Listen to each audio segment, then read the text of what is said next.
Before we start, just a quick reminder to hit that subscribe button. Only 2% are subscribed at 1,000 subscribers. I'll be posting a special video. The rideshare idled at our curb, hazards blinking like a countdown. I'm Mark 34 and my breath hitched as the door popped open. Anna pulled a suitcase by the handle, steps careful and quiet. Her other hand clutched the folder I couldn't name yet. I stayed in the doorway and blocked her path. "Who's picking you up this early?" I kept my voice even. She lifted the suitcase, chin set, eyes past my shoulder. "Just a quick run," she muttered, already angling to slip past. Her wrist brushed mine and the folder bent. A corner of a school form flashed like a warning. I pinched the folder and slid it free with a twist. She didn't fight, which scared me more than force. Inside lay a withdrawal slip stamped urgent. My name appeared at the bottom in neat curves. The signature looked right unless you knew my hands. "Since when do we pull them midweek?" I held the paper up. Anna looked at the driver waiting with the engine humming. "Since plans changed," she said, voice too level for truth. I shoved the suitcase back inside with my foot. The driver checked his mirror and killed the hazards. My phone vibrated and the school header filled the screen. "Your records request is ready," the email announced like a bell. I swallowed and clicked through the attached approval file. There was my permission again, copied clean and confident. I opened the camera and captured everything in silence. Anna reached for the folder, fingers steady, jaw tight. "Move," she said, not loud, just firm. I lifted my free hand and pointed upstairs. "They're sleeping," I said, hearing my own pulse. "We are not turning their morning into smoke." She exhaled through her nose and glanced at the street. The driver scrolled his phone with bored thumbs. "2 days," she whispered, like she was making an offering. "I booked something safe," she added, eyes unblinking. "Safe for whom?" stayed hanging between us. I stepped to the porch and signaled the driver away. He shrugged and pulled off without a word. The street went quiet except for a distant truck. Anna hugged herself and stared at the empty curb. A different kind of engine started inside her. "Call the principal," I said, handing her my phone. She didn't take it, which told me plenty. I dialed on speaker and waited through the hold music. "Good morning," the office voice chirped like nothing burned. "Can you confirm that request?" I asked, forcing calm. "Yes, mother visited yesterday," he answered without hesitation. "She said the family was relocating immediately," he continued. My throat tightened as I watched Anna study the concrete. "I didn't authorize any relocation," I said, every word clipped. "Please flag this until you speak to me in person." "Understood," he replied, tone shifting to cautious. "We will hold all records pending your visit," he promised. I thanked him and ended the call with a hard tap. Anna rubbed her temple like a headache had rules. She finally met my eyes and didn't blink. "I can't keep doing mornings," she said, voice flat. "I can't keep pretending I want this noise," she added. The words landed like thrown keys, sharp and final. I waited for the rest that might explain the whole. Only the refrigerator hummed like a timer we ignored. "You forged me," I said, steady because I had to be. "It's paperwork," she replied, like paperwork was weather. "Paperwork moves kids across borders," I shot back softer. She flinched and looked past me toward the stairs. A floorboard creaked and froze both of us cold. We listened for small feet that thankfully didn't come. Anna's shoulders dropped just enough to look like surrender. "It was going to be clean," she said, almost to herself. "Clean leaves stains you can't wash," I answered, heat rising. My fingers tensed on the folder like it might run. I opened our shared cloud and searched for hidden trails. A folder sat under taxes with a bland name. Inside were lists that didn't bother hiding intent. Storage reserved for this morning at a nearby facility. A furnished rental scheduled with a key code by noon. I scrolled to screenshots of a consent form template. My full name filled the blanks with brutal accuracy. Calendar reminders stacked like stepping stones to today. A rideshare at 5:20, records at 9 sharp. Orders soon after if no one challenged the path. "Anna," I said, forcing her to look at the screen. She watched her own plan stare back without blinking. Her mouth opened, then closed like the right word was missing. Finally, she pressed both palms to the table and steadied. "I was leaving because staying was killing me," she said. That line sliced clean through any script I rehearsed. I wanted to argue, but the truth in it stung. A different choice lived beside my anger and pushed. "Then leave," I said, slow and clear and careful. You don't get to take them through a forged door. She swallowed and nodded once like a verdict landed. I booked flights, she wise. Her eyes not leaving mine. One more tap and the email confirmed everything ugly. 2 seats tomorrow morning with no return itinerary. No seats for me and no consent anywhere. I forwarded the thread to my attorney friend without ceremony. His reply hit fast with 3 instructions like a lifeline. File an emergency motion before lunch today. Keep the children home and visible and safe. Document every step and store it off device. I printed the forms while Anna paced short lines. The printer chugged like a slow drum through fog. She watched the pages stack and didn't try to grab them. Her hand shook only once and then went still. She knew the path she chose now had lights. Come with me to the school, I said, holding keys. She looked away and fiddled with her sleeve hem. Or stand here and let me fix your mess, I added. Her eyes flashed and then dulled like a fuse burned. She didn't follow, which told me everything for today. I checked the monitor near the stairs and saw calm. A soft snore leaked through the speaker like a truce. I locked the folder in the desk with a click.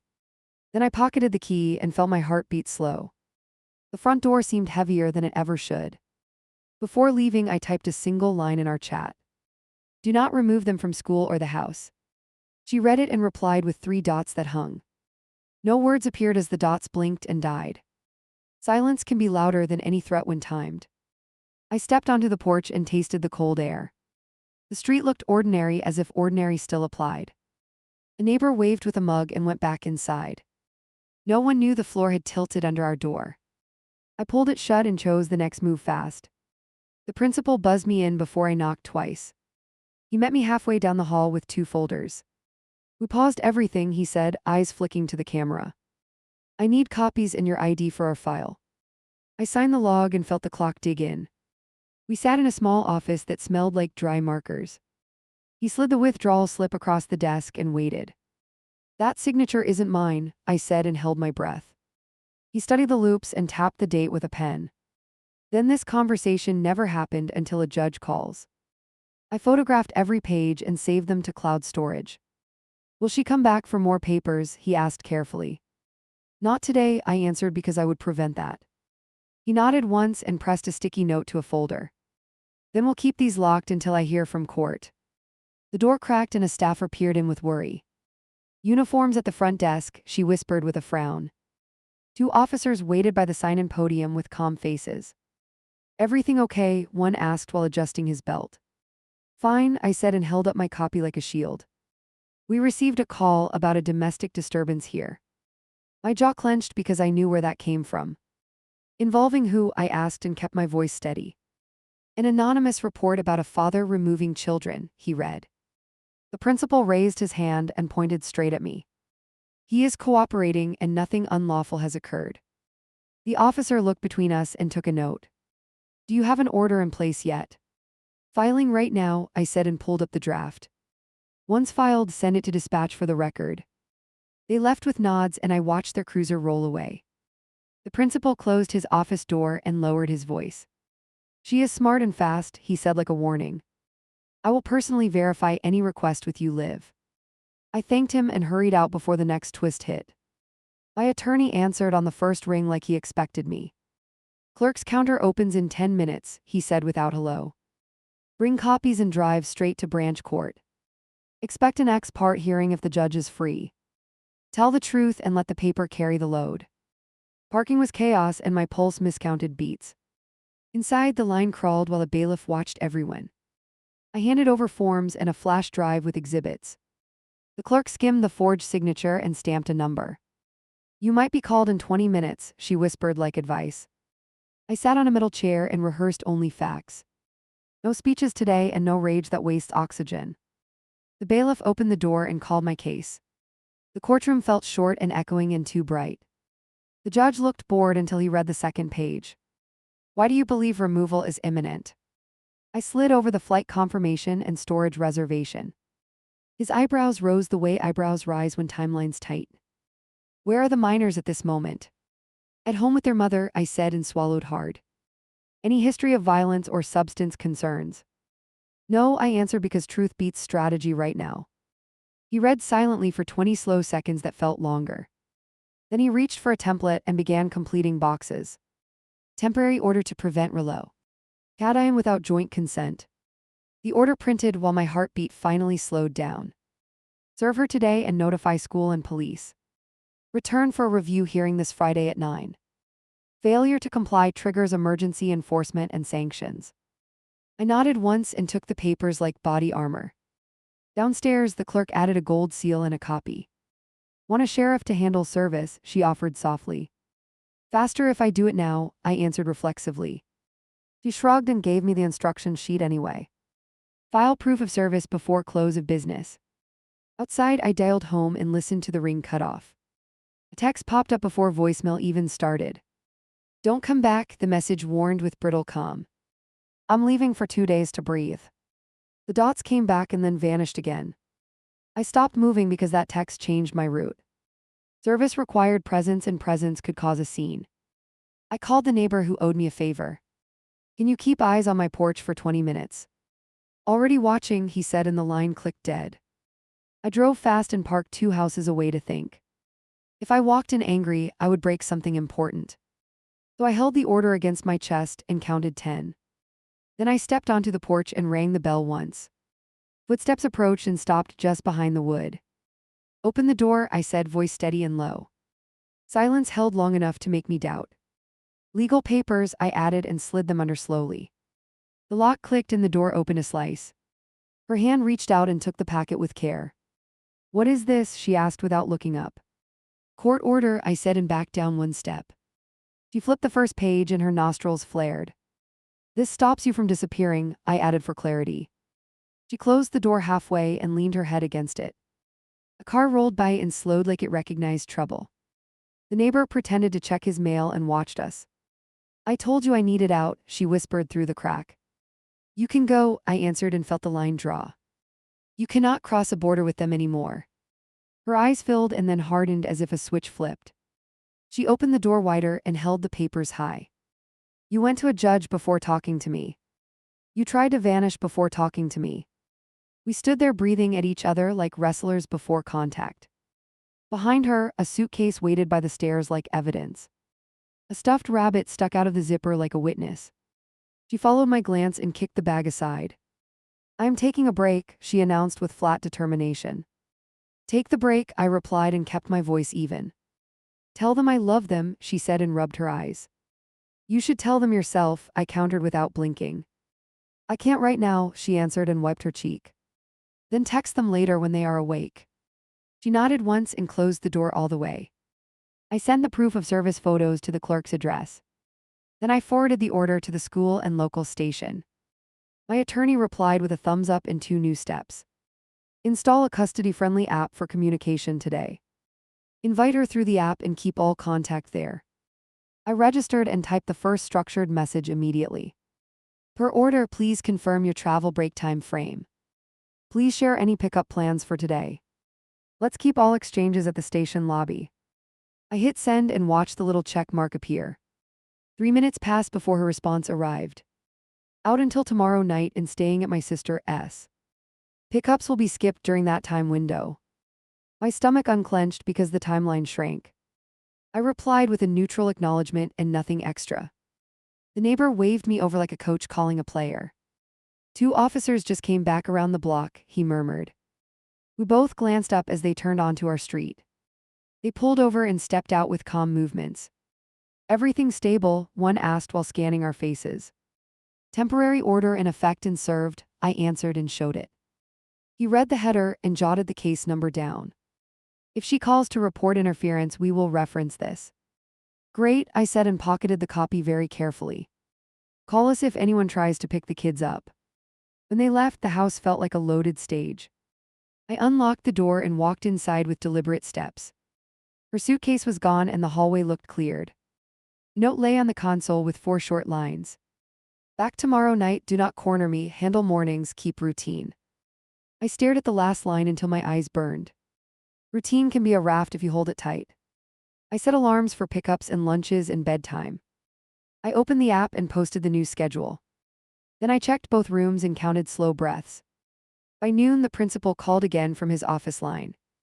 I have the order in our stem now. Any attempt to move records triggers a call to you. Staff trained and front desk briefed for the week. I thanked him and promised to follow up after Friday. A text from a block number came next like a test. Lawyer up, it read with a smiling face. Another message followed with a timestamp and an address. It matched the furnished rental from her planning file, though she still intended to run a smaller version of Escape. I forwarded the number to my attorney with a short note. He replied with a warning about games and bait. Do not show up there alone, he wrote in all caps. Document but avoid confrontation until the hearing. I agreed because the urge to confront felt like acid. I picked up the kids on time and kept the drive light. We talked about gym class and a spelling test tomorrow. Their questions skimmed the surface and hovered like drones. Mom's visiting a friend and will call later. They nodded and went back to arguing about snacks. At home I cooked simple food and watched for headlights. Nothing pulled into our driveway and no shadows crossed the blinds. Bedtime arrived without a meltdown and that felt like grace. After lights out, I sat at the table with the order. It looked thin for something supposed to stop a train. My phone buzzed again at 9 with a single sentence. Stop dragging this through court and I will cooperate. I typed and deleted 3 replies before settling on one. Follow the order and we can build something workable. The typing bubbles pulsed and vanished and did not return. I forwarded the day's timeline to my attorney and exhaled. Each step felt like a plank on a bridge I hoped held. I knew tomorrow would bring a new angle and another test. I placed the order under the lamp and turned off the light. I slept in jeans because I expected a knock before dawn. A hard knock at 6 snapped me upright in the chair. 2 caseworkers stood on the porch with clipped smiles. Anonymous concern about supervision, one read from a tablet. I opened the door just enough and kept my voice low. Show credentials first or this ends now. They held up badges and waited without blinking. Children present, the taller one asked with a quick glance. Sleeping, I answered and stepped aside 2 inches. We will keep everything quiet, she promised with a nod. Promises from strangers mean little when your ribs feel hollow. They inspected the kitchen and checked the chart on the fridge. Who manages mornings? The shorter one asked while tapping notes. I do for now, I said and let the pause hang. She studied my face like it was a witness. They asked to see bedrooms and I swallowed fear. We walked upstairs and I cracked each door slowly. They counted breaths, not toys, which eased my chest. One child rolled over and kept dreaming without a twitch. The other hugged a blanket and settled again. The taller one lowered her voice to a whisper. Report mentioned yelling and midnight chaos. Not here, I said because last night had been calm. We will need a brief interview after school, she added. Fine, I said and watched her type hard. They thanked me and left a card with a simple instruction. Call this number if the other parent arrives unannounced. They stepped off the porch while I watched the street. A rideshare slowed as if searching for our address. It kept going when I lifted my phone. I locked the door and felt the day tilt. My attorney picked up before the first ring finished. CPS was here, I started and gave him the timeline. Standard play, he said with a tight sigh. Be courteous and keep answers short. You are building credibility and they know it. I packed lunches fast and stuck close to routine. The kids shuffled in yawning and asked for the usual. Doctor visit after school, I said to redirect questions. They nodded and tugged on shoes with determined focus. I kept my face steady and prayed it held. At drop-off, the office clerk scanned the new file. She placed a bright sticker on their sign-in sheet. Flagged for in-person release only, she said in a whisper. Thanks for the heads up yesterday, I replied and exhaled. Bell rang and they jogged toward class without looking back. My phone buzzed with a message from the communication app. Meeting at station lobby at noon for personal items. I typed confirmed and added a timestamp. Then I forwarded the CPS card to my attorney. Expect a second visit tonight, he replied with a warning. At work I cleared my calendar and logged everything. HR pinged me about the earlier police call on campus. No issue, I replied and sent the court file. Appreciate transparency, HR wrote back with a polite line. I stayed productive enough to quiet the panic. Noon arrived like a bell that wouldn't be ignored. I walked into the station lobby with the order ready. Anna sat on a bench with her sister and a duffel. She kept her gaze on the floor until I stopped.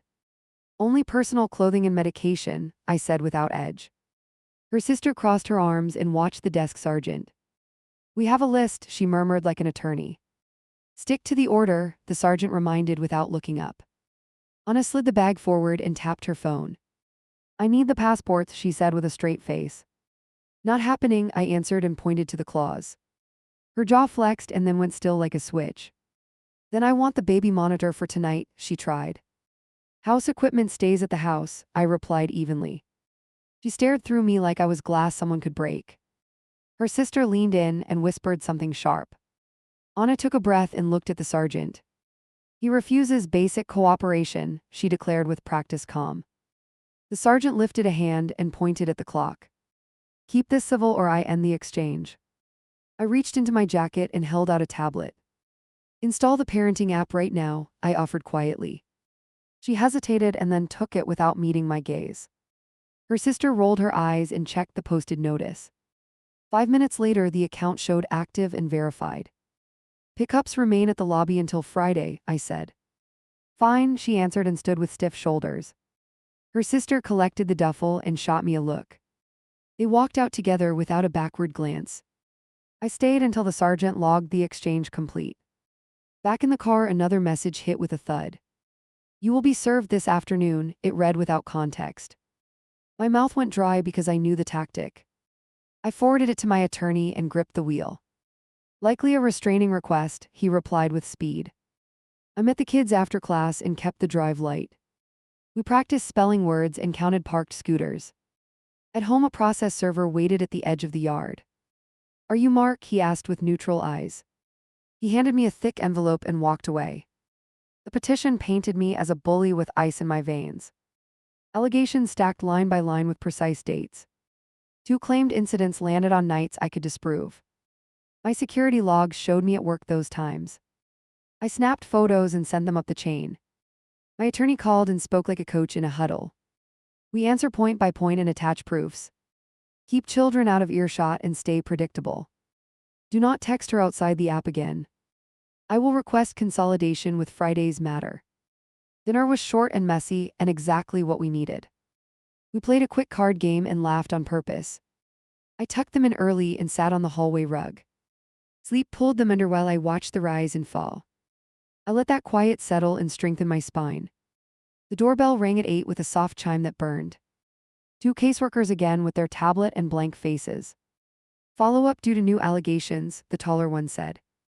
I nodded and kept my hands visible and still. They checked cupboards and noted the posted schedule. "Have you and the other parent argued in front of them?" "Not since this process began," I answered with care. "Any raised voices or slammed doors today?" "No," I said because I was measuring every move. They asked for a short private interview tomorrow.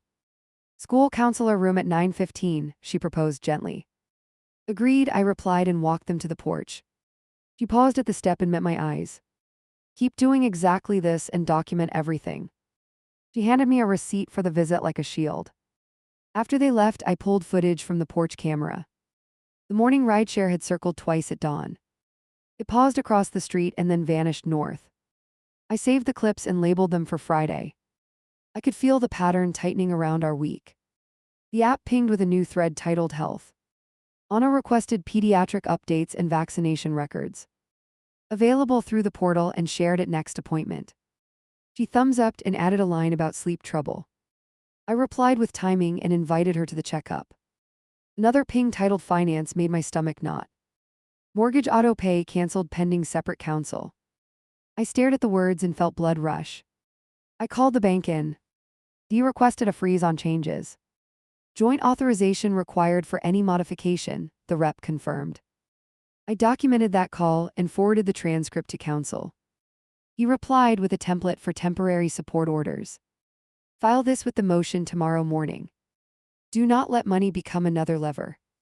I printed and placed the packet by the front door. At 9:30, the app chimed again with a short line. "I want a video call now before bed." I checked the clock and took a steady breath. "Approved in 10 minutes on the app," I answered. I set up the tablet and sent the link. Their faces lit up when her image appeared on screen. "Hi monsters," she said with a wobbly smile. They talked about art class and who ran the fastest. She watched and blinked slow like she was trying to stay. Then her eyes flicked sideways as if someone stood there. "Love you," she whispered and signed off without a wave. The screen went black and my reflection stared back. I tucked the tablet away and closed my eyes. Footsteps on gravel clipped the quiet outside the window. I stood and the night pressed closer like a test. A text arrived from an unknown number with a map pin. "Tomorrow 9 sharp at the rental for pickup," it read. I typed "pickups at the station per court file." The reply came fast with a single word that tasted bitter. "Coward." I laughed once because rage can echo if you let it. Then I turned on the porch light and checked the driveway. A car idled down the block and then pulled away. I set alarms for dawn and locked the deadbolt twice. Friday kept looming and I needed sleep to hit hard. Before bed, I recorded a short memo for myself. State the facts clean and keep emotions contained. Lead with safety and follow with compliance. Remember the children listen even when doors are closed. End with gratitude that the house stayed quiet tonight. I stretched out on the couch and faced the hallway. The order rested on the table within reach. The envelope with allegations sat under it like a trigger. I could feel the fight sharpening us both to points. I kept my shoes on because a surprise still felt likely. The school counselor opened the door and waved me in. 2 caseworkers already sat at the round table, tablets ready. "Short check-in," the counselor said, eyes steady on mine. "We'll start with your timeline since yesterday." I kept it clipped and waited for the next punch. One worker clicked her pen like a metronome. "Any threats or unexpected visits overnight?" "A car idled by the curb at 9, I answered. I recorded the plate and saved the clip. She nodded once and typed like a court reporter. "We'll talk to the children separately after recess." "Fine," I said and signed the release form. "We also need emergency contacts updated today." I listed 2 neighbors and the principal without hesitation. "Call them only if I miss pickup," I added, bracing. As I left, the front desk waved me over fast. "Someone asked for permanent files 5 minutes ago." "Who?" I asked, feeling my jaw tighten hard. "An aunt," the clerk said, sliding a sticky note. The name matched her sister and my stomach dropped. I forwarded the note to my attorney with 3 words. "Attempted records pull again." His response came back with links and firm steps. "Email the superintendent and attach the court paperwork. Request a system lockout on all transfers." While I typed the email, my phone hummed again. A bank alert flashed with a shared account login. "Profile changes initiated," the subject line read. I called the branch and asked for a hold. "Freeze placed pending joint confirmation," the manager said calmly. Another ping hit before I hung up. "Safe deposit access requested," the notification warned. My chest went cold because I knew what lived there. Passports and birth documents sat in that quiet box. I grabbed my keys and ran for the car. At the vault counter, the manager recognized my urgency. "Joint box, both signatures required," she confirmed, flipping her screen. "She only has an appointment if you attend too." Relief loosened my shoulders by an inch. "Please flag further attempts for the week," I asked, focused. The phone buzzed again while she wrote the note. The parenting app showed a new scheduled exchange. "Pick up today at noon at rental location." I declined through the app and attached the judge's language. "All exchanges occur at the police lobby," I wrote firm. Her reply came fast and cut like a shard. "Then you're blocking my time." I opened the last thread and kept it restrained. "Available at the approved place at any hour.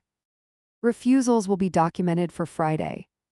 Back at work, HR knocked on my open door. "2 officers at reception asking for you." I walked out and met them by the visitor desk. "Welfare check request from an undisclosed source," one explained. "We need to confirm you're not violating a contact order." I handed over Th. E stamp file and the clerk's receipt. They read in silence and exchanged a glance.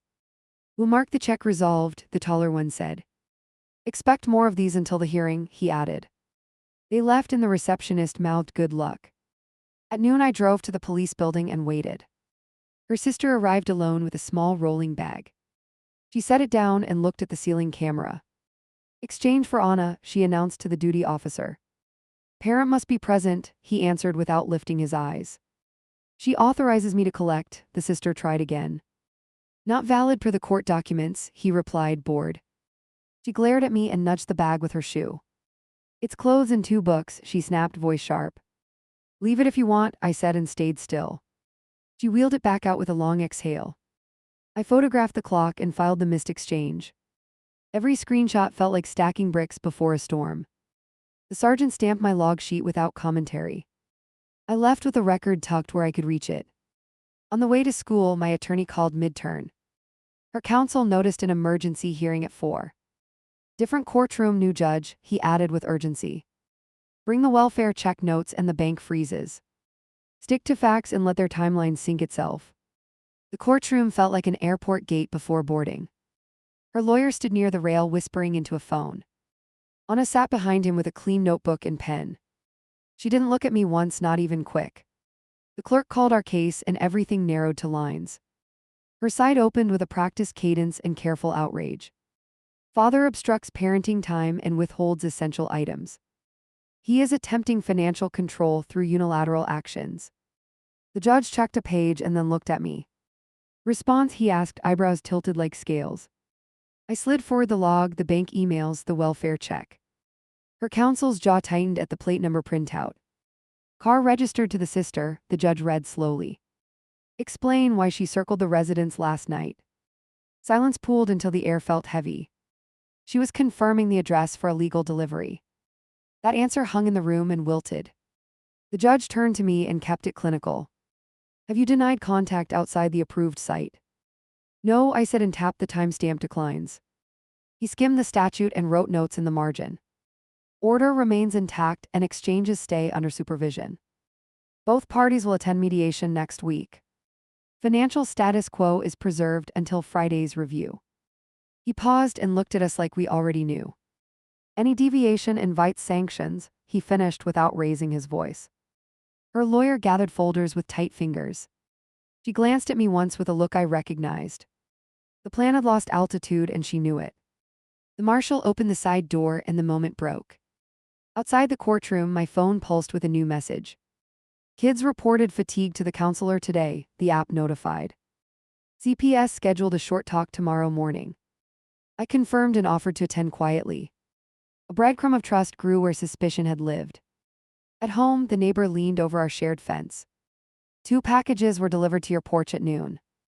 I hadn't ordered anything and my back prickled. Inside were cheap tracking devices still in sealed plastic. My throat tightened because the packaging matched the rental address. I photographed the boxes and logged the time precisely. Then I contacted the officer who handled our welfare check. He arrived fast and scanned the labels with a frown. Keep these untouched for evidence, he instructed gently. He took them and wrote a receipt without small talk. Dinner time came and I kept it light and silly. They told me about a music quiz and a relay race. We cleaned up and set out tomorrow's gym clothes early. Structure calmed their shoulders and steadied my head. I braced for the nightly call and hoped for peace. The tablet chimed and her face filled the frame. Did you get the school note about fatigue? We adjusted bedtime and set new alarms, I answered. She studied their cheeks and pressed her lips together. Drink water and stretch before gym, she added softer. They blew kisses and ran to brush their teeth. Her eyes found mine and held for 3 seconds. This process is turning me into someone I hate. You chose the tactic that forced this process, I replied. She blinked slowly and closed the window without goodbye. The house settled and I reviewed tomorrow's list. Counselor at 9 sharp and pick up at 3. Bank follow-up at 4 and document dump by 5. I stacked the papers and checked the porch camera. Headlights swept the street and paused longer than necessary. A final text arrived as I turned off the lamp. Last offer before Friday, let me take them for a week. My jaw locked and I typed W. With deliberate care. Not possible under current restrictions and safety concerns. The typing dots came and went like a tide. I lay back on the couch and watched the doorway. No knocks came and no engine stopped outside. I let the quiet stretch until my heartbeat matched it. Tomorrow would move faster and cut deeper if I slipped. I slept with the binder under my hand like a promise. The alarm rattled me awake and the house felt wound tight. I checked the porch camera before my feet hit the floor. A sedan paused at dawn, then ghosted past our mailbox. I clipped the video and dropped it into the evidence folder. Something about the timing felt like a scouting run. Breakfast moved fast because I forced it to move fast. Shoes lined up, backpacks zipped, heads counted twice. We rehearsed the pickup plan like a fire drill. Lobby meet today, same place, I reminded with a steady voice. They nodded and bounced toward the door with practiced trust. At drop-off, the counselor intercepted me with a quick gesture. 15 minutes now for the check, she whispered. 2 caseworkers waited in a side room with chairs spaced apart. They asked about sleep, snacks, and who read bedtime stories. I kept answers short and pointed to the written schedule. Any contact outside agreed channels since yesterday? No, I replied and slid over the new call log. They read it line by line without changing expression. We will circle back after Friday's hearing, one concluded quietly. The counselor opened the door and checked the hall for ears. Back in the car, my phone vibrated like it hated silence. A calendar invite landed with a subject that spiked my pulse. Pediatric intake today at 11 at urgent clinic. She had booked it without coordination and without explanation. I accepted and added a note about presence required. I arrived early and told the desk I awaited the other parent. The receptionist glanced at the case number I slid across. She read the line about joint decision-making twice. Both signatures for new providers, she recited with care. I waited with my heel tapping because I needed movement. Anna walked in with a backpack and a look that challenged. We are switching clinics, she announced to the receptionist. Existing provider records must be released first, the receptionist replied. Anna pushed a form forward with my name already printed. I picked up a pen and wrote a single word across it. Denied. Her jaw flexed and she stared at the wall clock. We can discuss alternatives tomorrow with the mediator, I offered. She exhaled hard enough to fog the glass partition. The receptionist filed the denial and handed us both copies. Outside, she stopped under the awning and folded her arms. You will stall until they age out, she accused sharply. Bring proposals to mediation and skip guerrilla appointments, I answered. She looked down the sidewalk like she expected a rescue. No rescue came and she tossed the backpack into a rideshare. The parenting platform pinged before I reached the car. Proposed schedule adjustment for extended weekend, the new thread read. I clicked through and saw 7 nights blocked under her name. I replied with the current framework and a suggestion for 2. The system stamped my response and archived the request with red text. Work lasted exactly 8 minutes before another interruption hit. Security flagged a visitor asking for me by full name. I walked to the lobby and found a courier with a packet. Inside lay a subpoena for phone records and location pings. Her lawyer wanted old data to invent a pattern. I scanned the dates and felt something loosen in my chest. 2 nights they targeted were the same provable alibis. I forwarded the document to counsel with a dry received. His answer came back crisp and trimmed of emotion.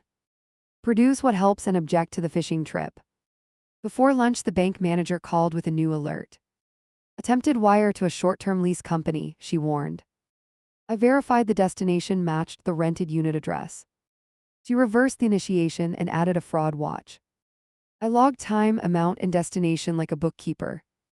Noon brought the police lobby exchange window again. I checked in with the desk and scanned the log. Her sister entered with a sealed envelope and flat stare. Medical authorization for travel, she announced to the room. The sergeant raised a hand and motioned her back. Parent must attend for consent, he reminded with patience. She pressed the envelope to the counter and shifted tactics.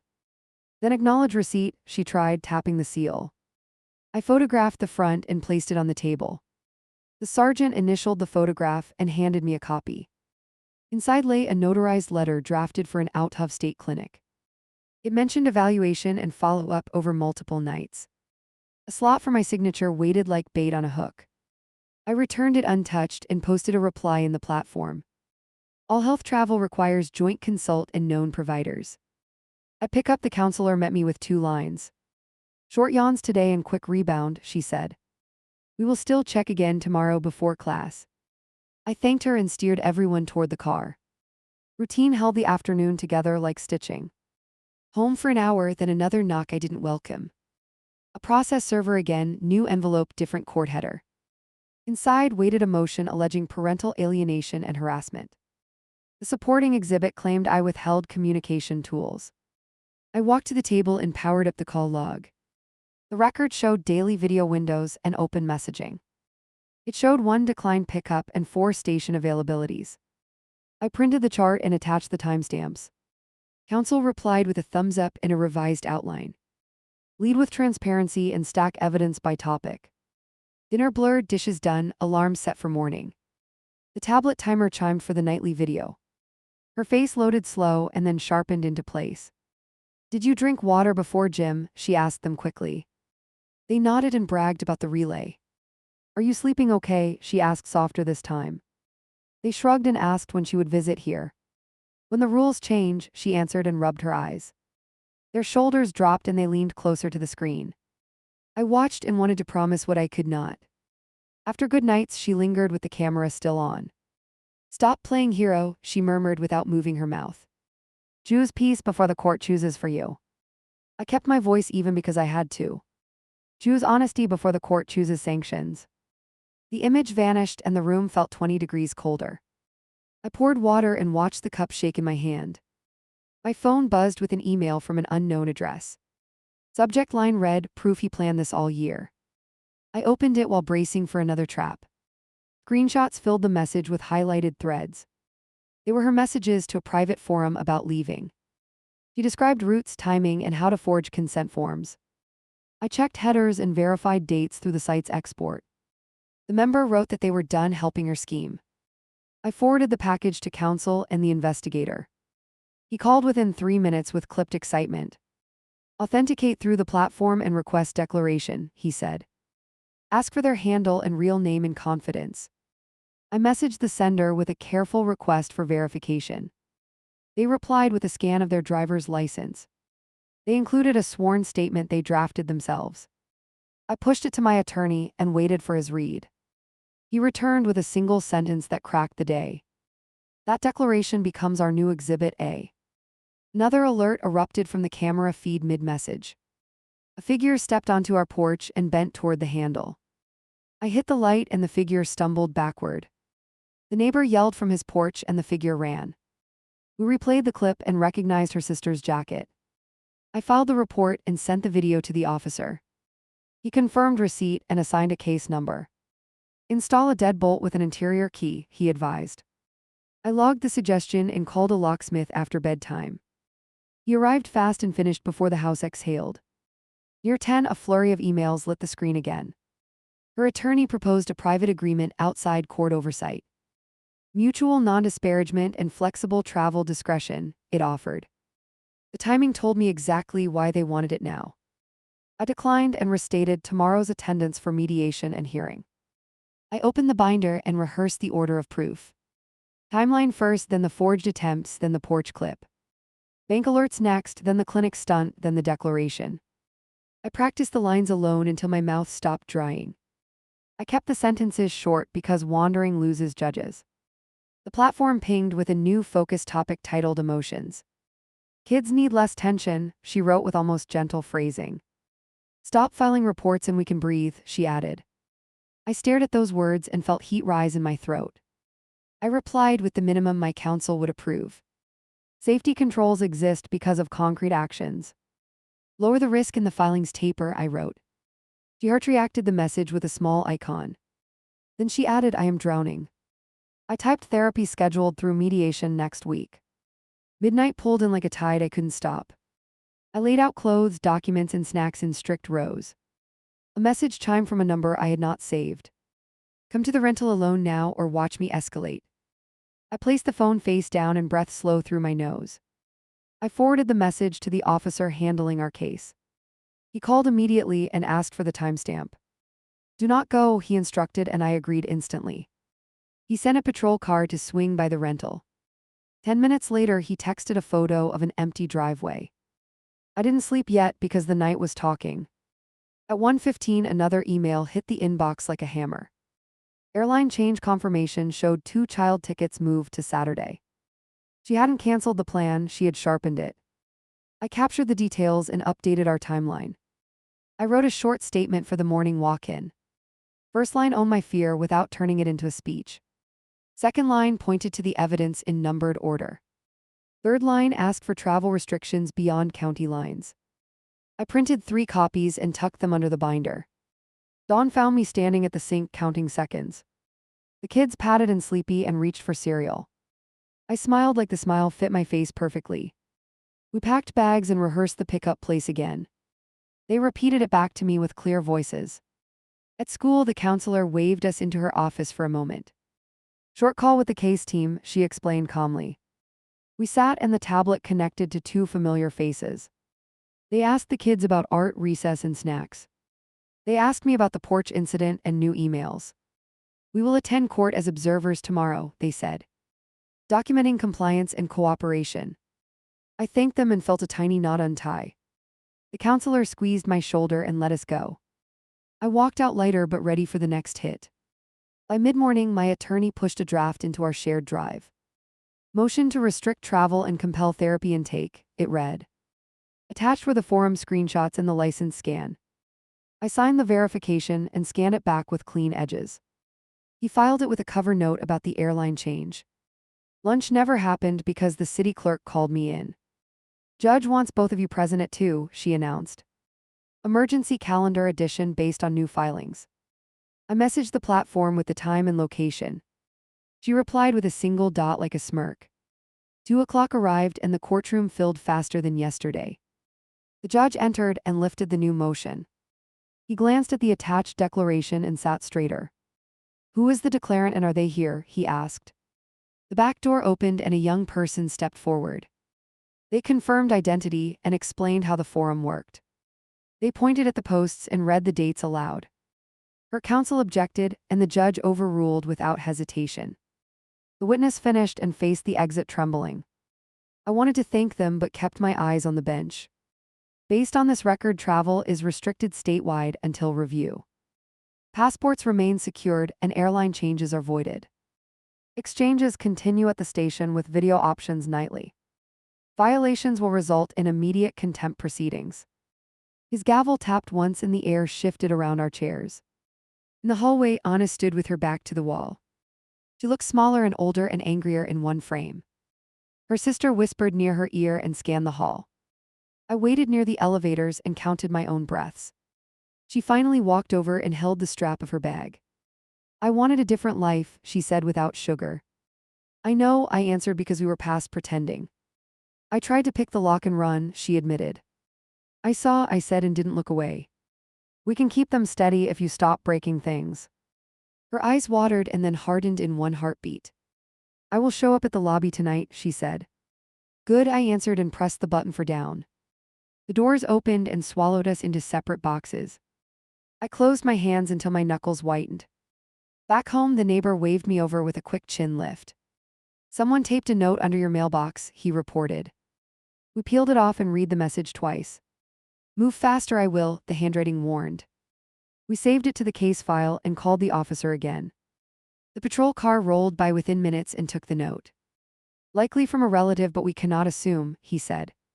He posted an extra drive-by request for the overnight hours. I thanked him and passed the number to counsel. Protection sometimes looks like 2 extra laps around a block. Evening video time came and the kids were wired and bright. She smiled when they piled into frame with giggles. They asked about weekend pancakes and movie night. She hesitated and then nodded. I'd like surrender with conditions. Pancakes at Dad's and movie over video, she agreed. After the call, I cleaned the kitchen with deliberate focus.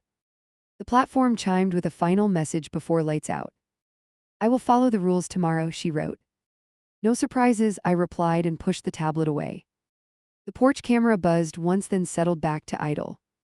I lay on the couch with the binder under my forearm. The new exhibit sat clipped on top like a crest. I could feel fear and relief trading places in my chest.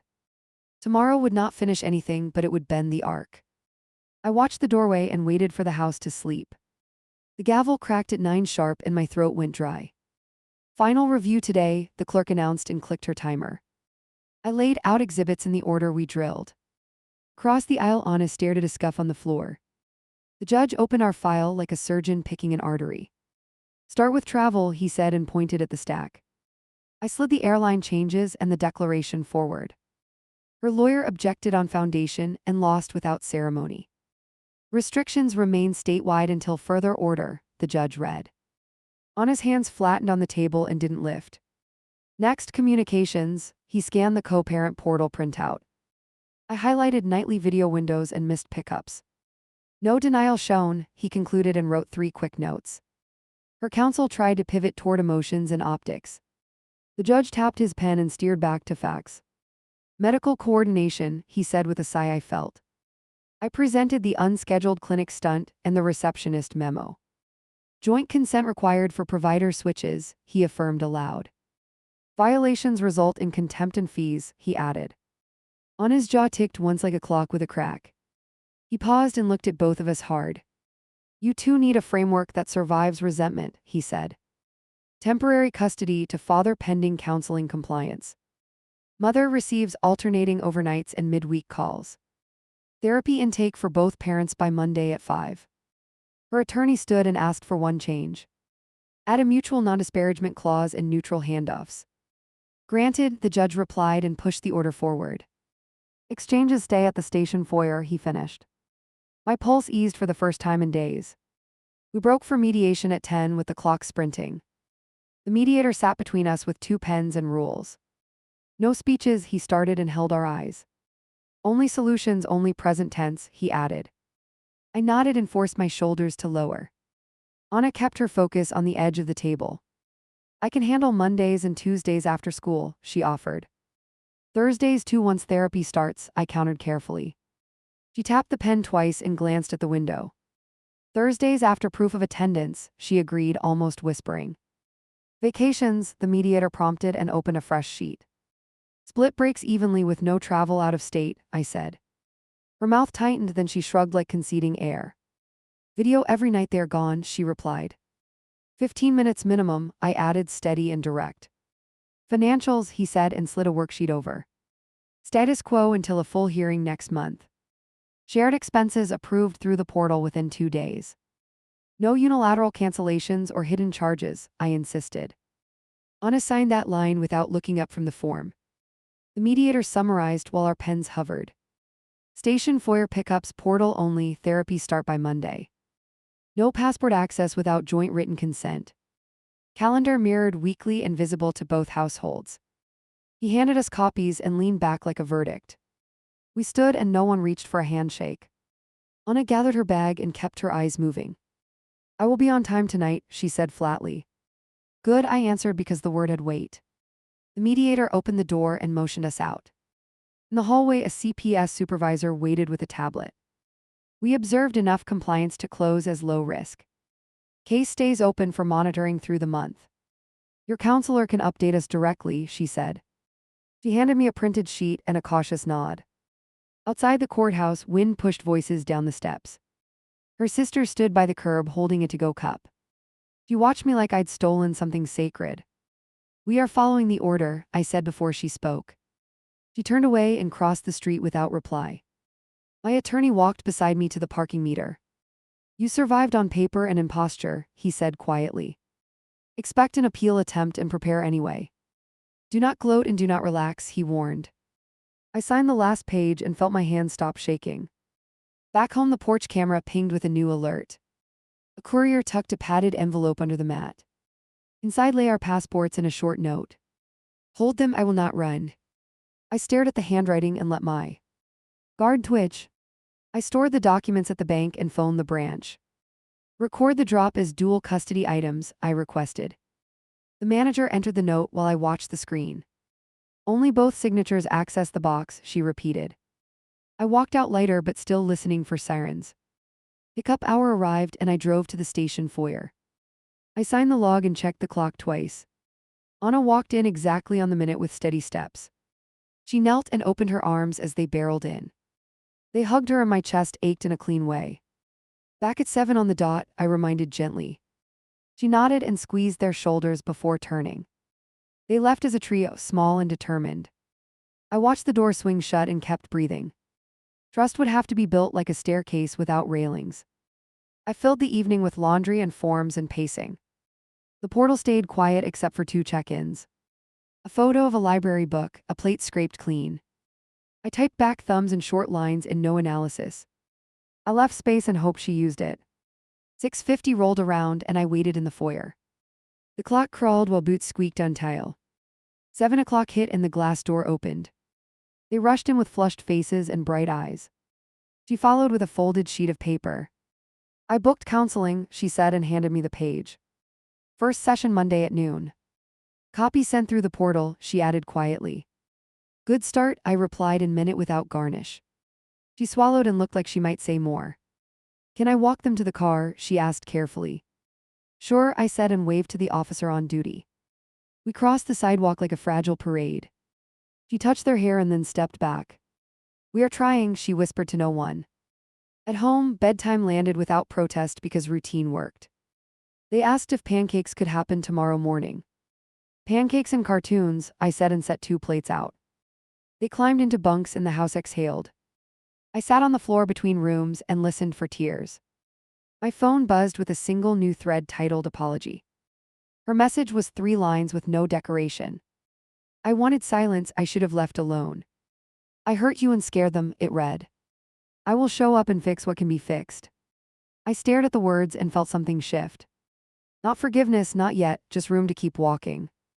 I typed back a sentence that did not grandstand. Show up and we will give them steadiness. The portal marked it red and then went still. Year 10, a final call came from the counselor's office. Orientation for therapy is set for both of you. Protocols require attendance in the first week. I wrote the times on the fridge and underlined twice. I did not trust hope, but I wrote it anyway. I checked the locks and the camera angles out of habit. No idling cars and no figures near the hedge.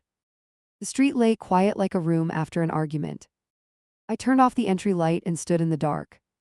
My heartbeat didn't race and that felt almost unsafe. On the couch I reviewed the signed order one last time. Pages thin, language sharp, margins clean and merciless. It gave us rails and consequences and air to breathe. It did not give us love or certainty or sleep. Those parts would be work and I knew it.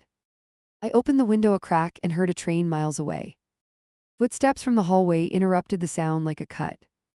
Can I have water? Came a small whisper at my shoulder. We walked to the kitchen and filled a cup halfway. They drank and stared up at me waiting for proof. We are okay tonight, I said and meant it. They nodded and shuffled back toward the bunk. I tucked the blanket and paused long enough to feel present. The door stayed open and the hall stayed quiet. I stood there until the breathing evened out.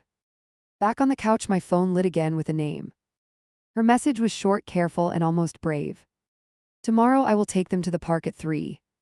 Station foyer exchange before and after, she added. Confirmed, I wrote and set the phone face down. I lay there and watched the doorway like always. Only this time I wasn't waiting for a knock. I was waiting to see if we kept our promises. The house listened with me and did not argue. Morning would come and ask who we were now.